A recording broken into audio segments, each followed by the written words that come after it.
अगर आप एक वॉइस एक्टर बनना चाहते हैं, वॉइस ओवर आर्टिस्ट बनना चाहते हैं, तो क्या आपको वर्कशॉप अटेंड करनी चाहिए या नहीं करनी चाहिए?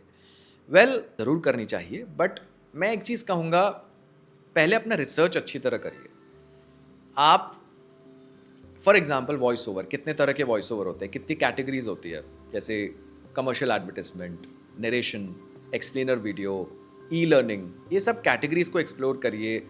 इंडस्ट्री के बारे में जानिए थोड़ा, कितने तरह के माइक्रोफ़ोन होते हैं, क्योंकि अल्टीमेटली जो आप जब ट्रेन हो जाते हैं, तो आपके पास कुछ इक्विपमेंट्स भी होनी चाहिए, ख़ास करके अगर आप वॉइस ओवर का काम करते हैं। Types of microphone, audio editing सीखिए आप, ऑडेसिटी सीखिए। इवन आप खुद सेल्फ लर्निंग के ज़रिए सीख रहे हैं। अगर आपको ऑडियो एडिटिंग आती है, मैं यहाँ पे बात कर रहा हूँ अगर आप लैपटॉप या सिस्टम पे एडिट करते हैं, क्योंकि ऑडेसिटी एक सॉफ्टवेयर है जहाँ पे जिसके ज़रिए आप एडिट कर सकते हैं, रिकॉर्ड कर सकते हैं। आप लैपटॉप पे, अपने डेस्कटॉप पे, सिस्टम पे उसको इंस्टॉल कर सकते हैं।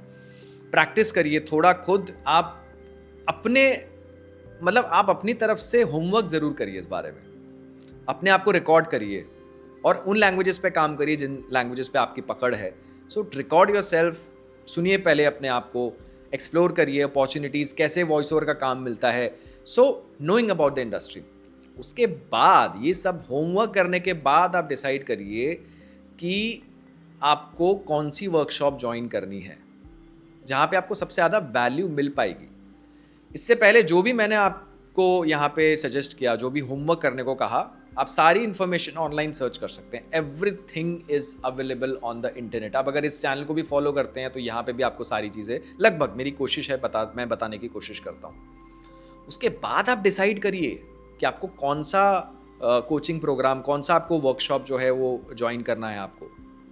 और ये भी आप देख सकते हैं, ऑनलाइन करना है या फिर जो एक स्टूडियो के अंदर वर्कशॉप होती है वो आपको करना है।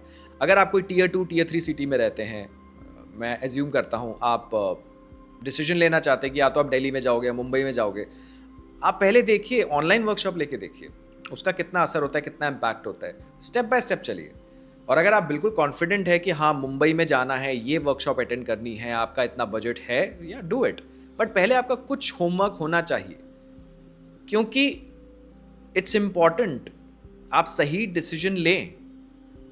अगर सब चीज़ें ऑनलाइन जो बताई जा रही हैं, जो information free of cost available है, और आप उस वर्कशॉप में जाते हैं और आपको वही की वही चीज़ बताई जाती है, तो कोई सेंस नहीं बनता इतना इन्वेस्टमेंट करने का। आप खुद भी सीख सकते हैं।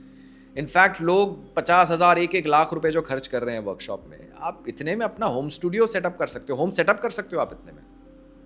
आप इनफैक्ट कुछ प्रैक्टिस करने के बाद you can join some freelancing websites, provided आपको थोड़ा काम मिला हो, आपको एक्सपीरियंस हो, उसकी मेंबरशिप आप ले सकते हैं।